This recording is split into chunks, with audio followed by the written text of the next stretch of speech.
Audio Jungle.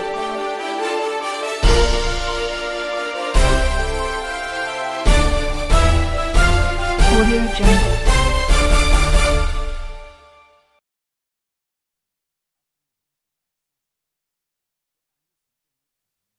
नागरिकों में दायित्व का एहसास भी है।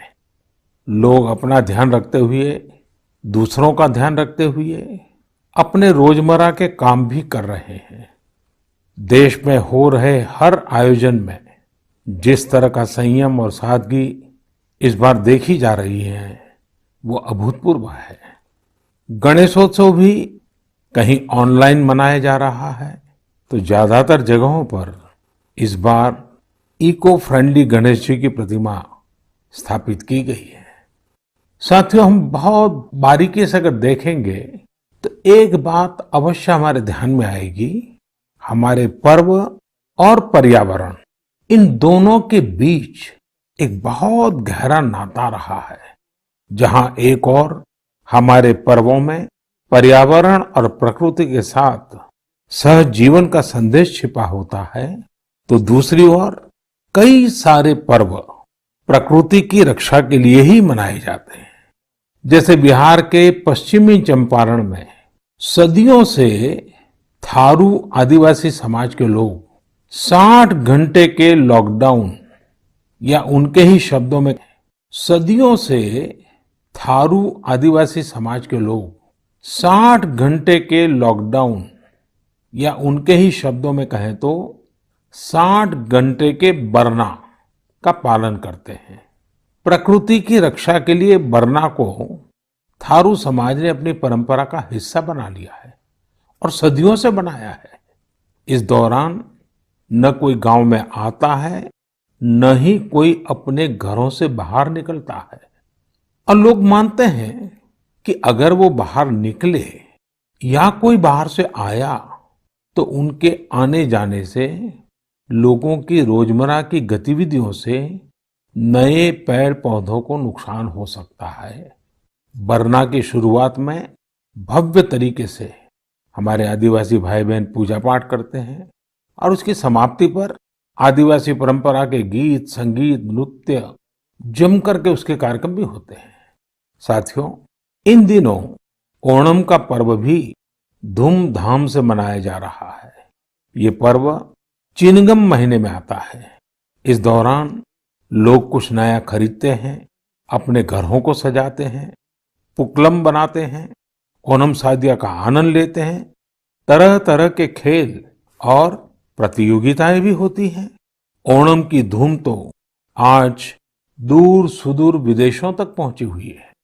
अमेरिका हो, यूरोप हो या खाड़ी देश हो, ओणम का उल्लास आपको हर कहीं मिल जाएगा। ओणम एक इंटरनेशनल फेस्टिवल बनता जा रहा है। साथियों, ओणम हमारी कृषि से जुड़ा हुआ पर्व है। ये हमारी ग्रामीण अर्थव्यवस्था के लिए भी एक नई शुरुआत का समय होता है। किसानों की शक्ति से ही तो हमारा जीवन, हमारा समाज चलता है। हमारे पर्व किसानों के परिश्रम से ही रंग बिरंगे बनते हैं। हमारे अन्नदाता को, किसानों की जीवनदायिनी शक्ति को वेदों में भी बहुत गौरवपूर्ण रूप से नमन किया गया है। ऋग्वेद में मंत्र है, अन्नानाम पतये नमः, अन्नानाम पतये नमः, क्षेत्राणाम पतये नमः। अर्थात अन्नदाता को नमन है, किसान को नमन है। हमारे किसानों ने कोरोना के इस कठिन परिस्थितियों में भी अपनी ताकत को साबित किया है। हमारे देश में इस बार खरीफ की फसल की बुआई पिछले साल के मुकाबले 7% ज्यादा हुई है। धान की रुपाई इस बार लगभग 10%, दालें लगभग 5%, मोटे अनाज, कोर्स सीरियल्स लगभग 3%, ऑयल सीड्स लगभग 13%, कपास लगभग 3% ज्यादा बोई गई है। मैं इसके लिए देश के किसानों को बधाई देता हूं, उनके परिश्रम को नमन करता हूं। मेरे प्यारे देशवासियों, कोरोना के इस कालखंड में देश कई मोर्चों पर एक साथ लड़ रहा है। लेकिन इसके साथ साथ कई बार मन में ये भी सवाल आता रहा कि इतने लंबे समय तक घरों में रहने के कारण मेरे छोटे छोटे बाल मित्रों का समय कैसे बीतता होगा। और इसी से मैंने गांधीनगर की चिल्ड्रन यूनिवर्सिटी, जो दुनिया में एक अलग तरह का प्रयोग है, भारत सरकार के महिला और बाल विकास मंत्रालय, शिक्षा मंत्रालय, सूक्ष्म लघु और मध्यम उद्योग मंत्रालय, इन सभी के साथ मिलकर हम बच्चों के लिए क्या कर सकते हैं, इस पर मंथन किया, चिंतन किया। मेरे लिए ये बहुत सुखद था, लाभकारी भी था, क्योंकि एक प्रकार से ये मेरे लिए भी कुछ नया जानने का, नया सीखने का अवसर बन गया। साथियों, हमारे चिंतन का विषय था खिलौने और विशेषकर भारतीय खिलौने। हमने इस बात पर मंथन किया कि भारत के बच्चों को नए नए टॉयज कैसे मिले, भारत टॉय प्रोडक्शन का बहुत बड़ा हब कैसे बने। वैसे मैं मन की बात सुन रहे बच्चों के माता पिता से क्षमा मांगता हूं, क्योंकि हो सकता है उन्हें अब ये मन की बात सुनने के बाद खिलौनों की नई नई डिमांड सुनने का शायद एक नया काम सामने आ जाएगा। साथियों, खिलौने जहां एक्टिविटी को बढ़ाने वाले होते हैं, तो खिलौने हमारी आकांक्षाओं को भी उड़ान देते हैं। खिलौने केवल मन ही नहीं बहलाते, खिलौने मन बनाते भी हैं और मकसद गढ़ते भी हैं। मैंने कहीं पढ़ा कि खिलौनों के संबंध में गुरुदेव रविंद्रनाथ टैगोर ने कहा था कि बेस्ट टॉय वो होता है जो इनकम्प्लीट हो, ऐसा खिलौना जो अधूरा हो और बच्चे मिलकर खेल खेल में उसे पूरा करें। गुरुदेव टैगोर ने कहा था कि जब वो छोटे थे तो खुद की कल्पना से घर में मिलने वाले सामानों से ही अपने दोस्तों के साथ अपने खिलौने और खेल बनाया करते थे। लेकिन एक दिन बचपन के उन मौज मस्ती भरे पलों में बड़ों का दखल हो गया। हुआ ये था कि उनका एक साथी एक बड़ा और सुंदर सा विदेशी खिलौना लेकर आ गया। खिलौनों को लेकर इतराते हुए अब सब साथी का ध्यान खेल से ज्यादा खिलौने पर रह गया। हर किसी के आकर्षण का केंद्र खेल नहीं रहा, खिलौना बन गया। जो बच्चा कल तक सबके साथ खेलता था, सबके साथ रहता था, घुल मिल जाता था, खेल में डूब जाता था, वो अब दूर रहने लगा। एक तरह से बाकी बच्चों से भेद का भाव उसके मन में बैठ गया। महंगे खिलौने में बनाने के लिए भी कुछ नहीं था, सीखने के लिए भी कुछ नहीं था। यानी कि एक आकर्षक खिलौने ने एक उत्कृष्ट बच्चे को कहीं दबा दिया, छिपा दिया, मुरझा दिया। इस खिलौने ने धन का, संपत्ति का, जरा बड़प्पन का प्रदर्शन कर लिया, लेकिन उस बच्चे की क्रिएटिव स्पिरिट को बढ़ने और संवरने से रोक दिया। खिलौना तो आ गया, पर खेल खत्म हो गया और बच्चे का खिलना भी खो गया। इसलिए गुरुदेव कहते थे कि खिलौने ऐसे होने चाहिए जो बच्चे के बचपन को बाहर लाएं, उसकी क्रिएटिविटी को सामने लाएं।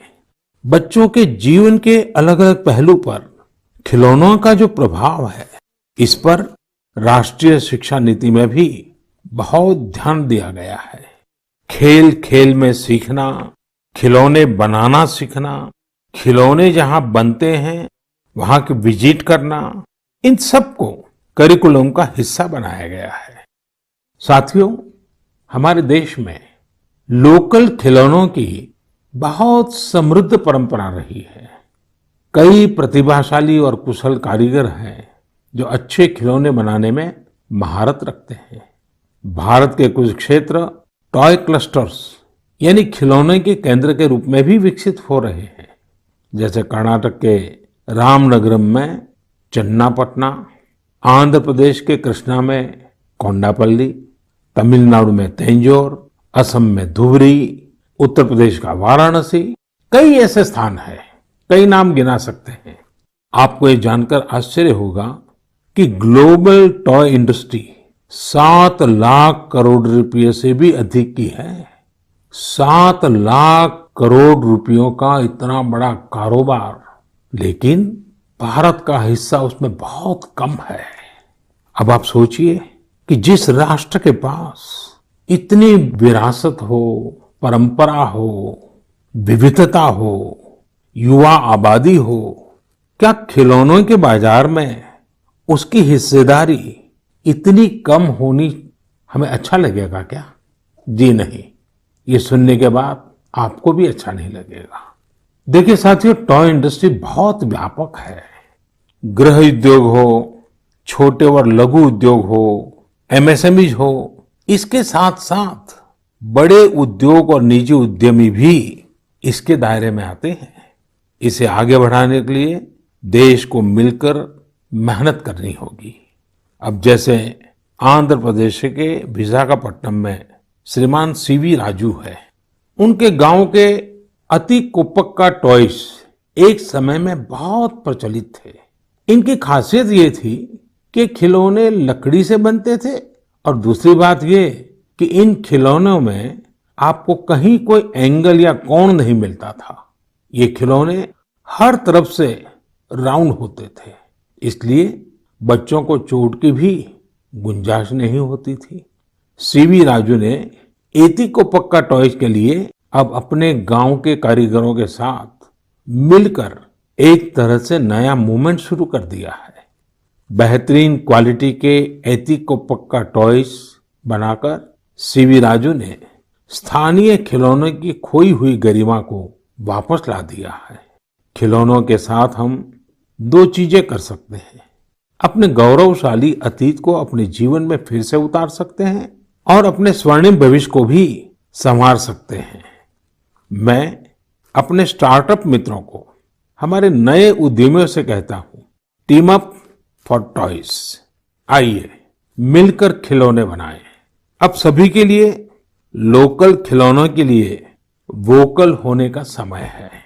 आइए हम अपने युवाओं के लिए कुछ नए प्रकार के अच्छी क्वालिटी वाले खिलौने बनाते हैं।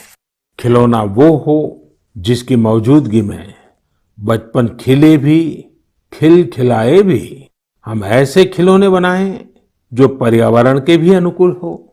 साथियों, इसी तरह अब कंप्यूटर और स्मार्टफोन के इस जमाने में कंप्यूटर गेम्स का भी बहुत ट्रेंड है। ये गेम्स बच्चे भी खेलते हैं, बड़े भी खेलते हैं, लेकिन इनमें भी जितने गेम्स होते हैं उनकी थीम्स भी अधिकतर बाहर की ही होती है। हमारे देश में इतने आइडियाज हैं, इतने कंसेप्ट्स हैं, बहुत समृद्ध हमारा इतिहास रहा है। क्या हम उन पर गेम्स बना सकते हैं? मैं देश के युवा टैलेंट से कहता हूं, आप भारत में भी गेम्स बनाइए और भारत के भी गेम्स बनाइए। कहा भी जाता है, लेट द गेम्स बिगिन। तो चलो खेल शुरू करते हैं। साथियों, आत्मनिर्भर भारत अभियान में वर्चुअल गेम्स हो, टॉयज का सेक्टर हो, सबने बहुत महत्वपूर्ण भूमिका निभानी है और ये अवसर भी है। जब आज से 100 वर्ष पहले असहयोग आंदोलन शुरू हुआ तो गांधी जी ने लिखा था कि असहयोग आंदोलन देशवासियों में आत्मसम्मान और अपनी शक्ति का बोध कराने का एक प्रयास है। आज जब हम देश को आत्मनिर्भर बनाने का प्रयास कर रहे हैं तो हमें पूरे आत्मविश्वास के साथ आगे बढ़ना है। हर क्षेत्र में देश को आत्मनिर्भर बनाना है। असहयोग आंदोलन के रूप में जो बीज बोया गया था उसे अब आत्मनिर्भर भारत के वटवृक्ष में परिवर्तित करना हम सबका दायित्व है। मेरे प्यारे देशवासियों, भारतीयों के इनोवेशन और सॉल्यूशन देने की क्षमता का लोहा हर कोई मानता है और जब समर्पण भाव हो, संवेदना हो, तो ये शक्ति असीम बन जाती है। इस महीने की शुरुआत में देश के युवाओं के सामने एक ऐप इनोवेशन चैलेंज रखा गया। इस आत्मनिर्भर भारत ऐप इनोवेशन चैलेंज में हमारे युवाओं ने बढ़ चढ़ करके हिस्सा लिया। करीब 7,000 एंट्रीज आई। उसमें भी करीब करीब 2/3 ऐप्स टियर 2 और टियर 3 शहरों के युवाओं ने बनाए हैं।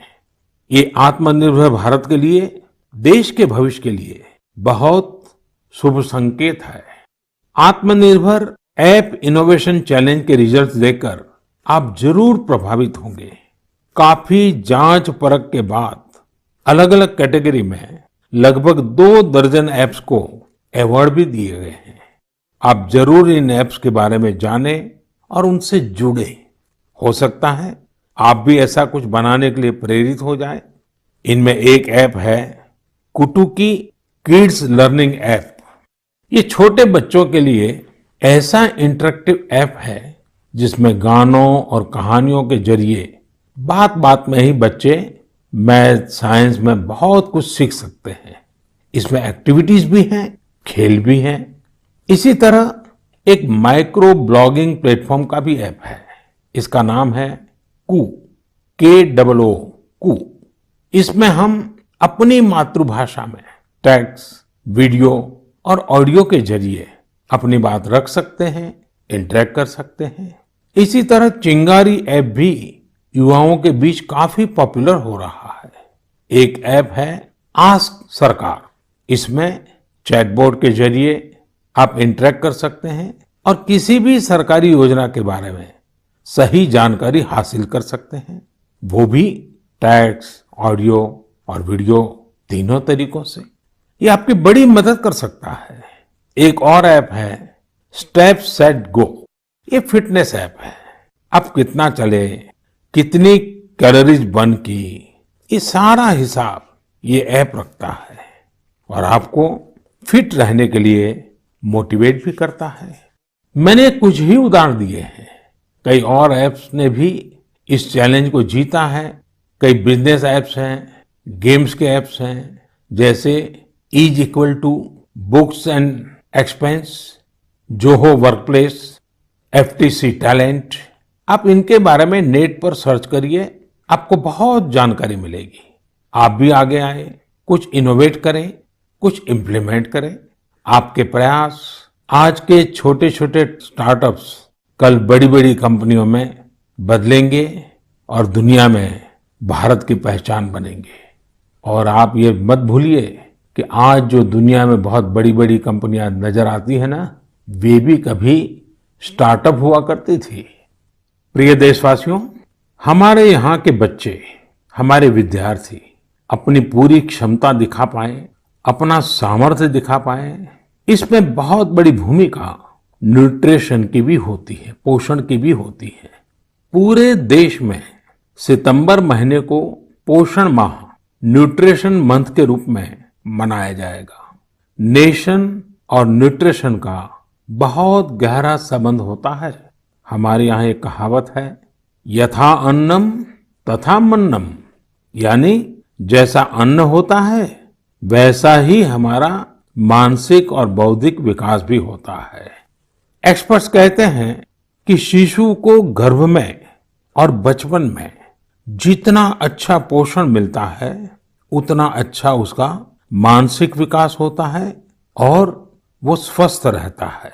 बच्चों के पोषण के लिए भी उतना ही जरूरी है कि माँ को भी पूरा पोषण मिले। और पोषण या न्यूट्रिशन का मतलब केवल इतना ही नहीं होता कि आप क्या खा रहे हैं, कितना खा रहे हैं, कितनी बार खा रहे हैं। इसका मतलब है आपके शरीर को कितने जरूरी पोषक तत्व, न्यूट्रिएंट्स मिल रहे हैं। आपको आयरन, कैल्शियम मिल रहे हैं या नहीं, सोडियम मिल रहा है या नहीं, विटामिन्स मिल रहे हैं या नहीं, ये सब न्यूट्रिशन के बहुत इंपॉर्टेंट एस्पेक्ट्स हैं।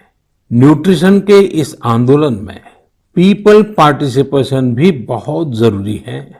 जन भागीदारी ही इसको सफल करती है। पिछले कुछ वर्षों में इस दिशा में देश में काफी प्रयास किए गए हैं। खासकर हमारे गांवों में इसे जन भागीदारी से जन आंदोलन बनाया जा रहा है। पोषण सप्ताह हो, पोषण माह हो, इनके माध्यम से ज्यादा जागरूकता पैदा की जा रही है। स्कूलों को जोड़ा गया है, बच्चों के लिए प्रतियोगिताएं हो, उनमें अवेयरनेस बढ़े, इसके लिए भी लगातार प्रयास जारी हैं। जैसे क्लास में एक क्लास मॉनिटर होता है, उसी तरह न्यूट्रिशन मॉनिटर भी हो, रिपोर्ट कार्ड की तरह न्यूट्रिशन कार्ड भी बने, इस तरह की भी शुरुआत की जा रही है।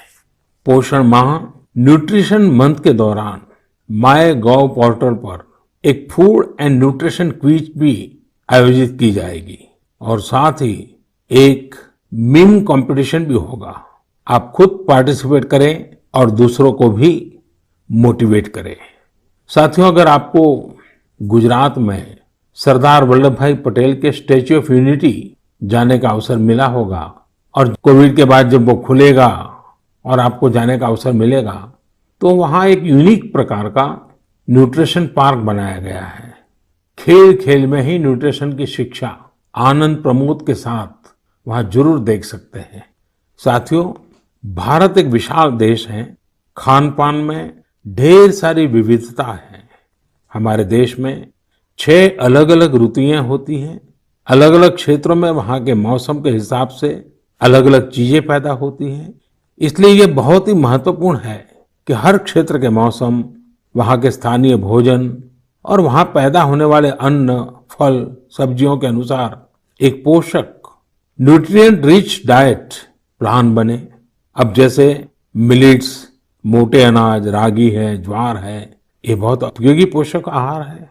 एक भारतीय कृषि कोष तैयार किया जा रहा है। इसमें हर एक जिले में क्या क्या फसल होती है, उनकी न्यूट्रिशन वैल्यू कितनी है, इसकी पूरी जानकारी होगी। ये आप सबके लिए बहुत बड़े काम का कोष हो सकता है। आइए, पोषण माह में पौष्टिक खाने और स्वस्थ रहने के लिए हम सभी को प्रेरित करें। प्रिय देशवासियों, बीते दिनों जब हम अपना स्वतंत्रता दिवस मना रहे थे, तब एक दिलचस्प खबर पर मेरा ध्यान गया। ये खबर है हमारे सुरक्षा बलों के 2 जाबाज किरदारों की। एक है सोफी और दूसरी विदा। सोफी और विदा इंडियन आर्मी के श्वान है, डॉग्स है, और उन्हें chief of army staff commendation card से सम्मानित किया गया है। सोफी और विदा को ये सम्मान इसलिए मिला क्योंकि इन्होंने अपने देश की रक्षा करते हुए अपना कर्तव्य बखूबी निभाया है। हमारी सेनाओं में, हमारे सुरक्षा बलों के पास ऐसे कितने ही बहादुर श्वान हैं, डॉग्स हैं, जो देश के लिए जीते हैं और देश के लिए अपना बलिदान भी देते हैं। कितने ही बम धमाकों को, कितनी ही आतंकी साजिशों को रोकने में ऐसे डॉग्स ने बहुत अहम भूमिका निभाई है। कुछ समय पहले मुझे देश की सुरक्षा में डॉग्स की भूमिका के बारे में बहुत विस्तार से जानने को मिला। कई किस्से भी सुने। एक डॉग बलराम ने 2006 में अमरनाथ यात्रा के रास्ते में बड़ी मात्रा में गोला बारूद खोज निकाला था। 2002 में भावना ने आईईडी खोजा था। आईईडी निकालने के दौरान आतंकियों ने विस्फोट कर दिया और श्वान शहीद हो गए। 2-3 वर्ष पहले छत्तीसगढ़ के बीजापुर में सीआरपीएफ का स्निफर डॉग क्रैकर भी आईईडी ब्लास्ट में शहीद हो गया था। कुछ दिन पहले ही आपने शायद टीवी पर एक बड़ा भावुक करने वाला दृश्य देखा होगा, जिसमें बीड़ पुलिस अपने साथी डॉग रॉकी को पूरे सम्मान के साथ आखिरी विदाई दे रही थी। रॉकी ने 300 से ज्यादा केसों को सुलझाने में पुलिस की मदद की थी। डॉग की डिजास्टर मैनेजमेंट और रेस्क्यू मिशंस में भी बहुत बड़ी भूमिका होती है। भारत में तो national disaster response force NDRF ने ऐसे दर्जनों डॉग्स को स्पेशली ट्रेन किया है। कहीं भूकंप आने पर, इमारत गिरने पर, मलबे में दबे जीवित लोगों को खोज निकालने में ये डॉग्स बहुत एक्सपर्ट्स होते हैं। साथियों, मुझे यह भी बताया गया कि इंडियन ब्रीड के डॉग्स भी बहुत अच्छे होते हैं, बहुत सक्षम होते हैं। इंडियन ब्रीड्स में मुधोल हाउंड है, हिमाचली हाउंड है, ये बहुत ही अच्छी नस्लें हैं। राजपलायम, कन्नी, चिप्पी पराई और कोम्बाई भी बहुत शानदार इंडियन ब्रीड्स हैं। इनको पालने में खर्च भी काफी कम आता है और ये भारतीय माहौल में ढले भी होते हैं। अब हमारी सुरक्षा एजेंसियों ने भी इन इंडियन ब्रीड्स के डॉग्स को अपनी सुरक्षा दस्ते में शामिल कर रही है। पिछले कुछ समय में आर्मी, सीआईएसएफ, एनएसजी ने मुधोल हाउंड डॉग्स को ट्रेन करके डॉग स्क्वाड में शामिल किया है। सीआरपीएफ ने कोम्बाई डॉग्स को शामिल किया है। Indian council of agriculture research भी भारतीय नस्ल के डॉग्स पर रिसर्च कर रही है। मकसद यही है कि इंडियन ब्रीड्स को और बेहतर बनाया जा सके और उपयोगी बनाया जा सके। आप इंटरनेट पर इनके नाम सर्च करिए, इनके बारे में जानिए। आप इनकी खूबसूरती, इनकी क्वालिटी देखकर हैरान हो जाएंगे। अगली बार जब भी आप डॉग पालने की सोचें, आप जरूर इनमें से ही किसी इंडियन ब्रीड के डॉग को घर लाएं। आत्मनिर्भर भारत जब जन मन का मंत्र बन ही रहा है, तो कोई भी क्षेत्र इससे पीछे कैसे छूट सकता है। मेरे प्रिय देशवासियों, कुछ दिनों बाद 5 सितंबर को हम शिक्षक दिवस मनाएंगे। हम सब जब अपने जीवन की सफलताओं को, अपनी जीवन यात्रा को देखते हैं, तो हमें अपने किसी न किसी शिक्षक की याद अवश्य आती है। तेजी से बदलते हुए समय और कोरोना के संकट काल में हमारे शिक्षकों के सामने भी समय के साथ बदलाव की एक चुनौती रख दी है। मुझे खुशी है कि हमारे शिक्षकों ने इस चुनौती को न केवल स्वीकार किया, बल्कि उसे अवसर में बदल भी दिया है। पढ़ाई में तकनीक का ज्यादा से ज्यादा उपयोग कैसे हो, नए तरीकों को कैसे अपनाएं, छात्रों को मदद कैसे करें, ये हमारे शिक्षकों ने सहजता से अपनाया है और अपने स्टूडेंट्स को भी सिखाया है। आज देश में हर जगह कुछ न कुछ इनोवेशन हो रहे हैं। शिक्षक और छात्र मिलकर कुछ नया कर रहे हैं। मुझे भरोसा है, जिस तरह देश में राष्ट्रीय शिक्षा नीति के जरिए एक बड़ा बदलाव होने जा रहा है, हमारे शिक्षक इसका भी लाभ छात्रों तक पहुंचाने में अहम भूमिका निभाएंगे। साथियों, और विशेषकर मेरे शिक्षक साथियों, वर्ष 2022 में हमारा देश स्वतंत्रता के 75 वर्ष का पर्व मनाएगा। स्वतंत्रता के पहले अनेक वर्षों तक हमारे देश में आजादी का जंग, उसका एक लंबा इतिहास रहा है। इस दौरान देश का कोई कोना ऐसा नहीं था जहां आजादी के मतवालों ने अपने प्राण न्योछावर न किए हों, अपना सर्वस्व त्याग न दिया हो। ये बहुत आवश्यक है कि हमारी आज की पीढ़ी, हमारे विद्यार्थी आजादी की जंग, हमारे देश के नायकों से परिचित रहे, उसे उतना ही महसूस करें। अपने जिले से, अपने क्षेत्र में आजादी के आंदोलन के समय क्या हुआ, कैसे हुआ, कौन शहीद हुआ, कौन कितने समय तक देश के लिए जेल में रहा, ये बातें हमारे विद्यार्थी जानेंगे तो उनके व्यक्तित्व में भी इसका प्रभाव दिखेगा। इसके लिए बहुत से काम किए जा सकते हैं, जिसमें हमारे शिक्षकों का बड़ा दायित्व है। जैसे आप जिस जिले में हैं, वहां शताब्दियों तक जो आजादी का जंग चला, उन आजादी के जंग में वहां कोई घटनाएं घटी है क्या, इसे लेकर विद्यार्थियों से रिसर्च करवाई जा सकती है। उसे स्कूल के हस्तलिखित अंक के रूप में तैयार किया जा सकता है। आपके शहर में स्वतंत्रता आंदोलन से जुड़ा कोई स्थान हो तो छात्र छात्राओं को वहां ले जा सकते हैं। किसी स्कूल के विद्यार्थी ठान सकते हैं कि वो आजादी के 75 वर्ष में अपने क्षेत्र के आजादी के 75 नायकों पर कविताएं लिखेंगे, नाट्य कथाएं लिखेंगे। आपके प्रयास देश के हजारों लाखों अनसंग हीरोज को सामने लाएंगे, जो देश के लिए जिए, जो देश के लिए खप गए, जिनके नाम समय के साथ विस्मृत हो गए। ऐसे महान व्यक्तित्वों को अगर हम सामने लाएंगे, आजादी के 75 वर्ष में उन्हें याद करेंगे, तो उनको सच्ची श्रद्धांजलि होगी।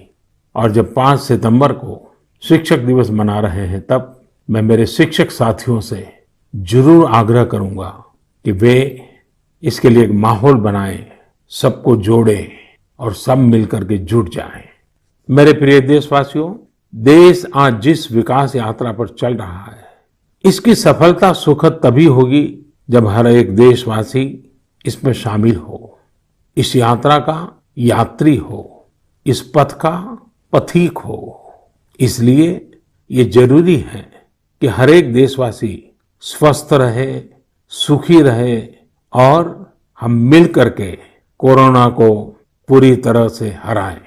कोरोना तभी हारेगा जब आप सुरक्षित रहेंगे, जब आप 2 गज की दूरी, मास्क जरूरी, इस संकल्प का पूरी तरह से पालन करेंगे। आप सब स्वस्थ रहिए, सुखी रहिए। इन्हीं शुभकामनाओं के साथ अगली मन की बात में फिर मिलेंगे। बहुत बहुत धन्यवाद। नमस्कार।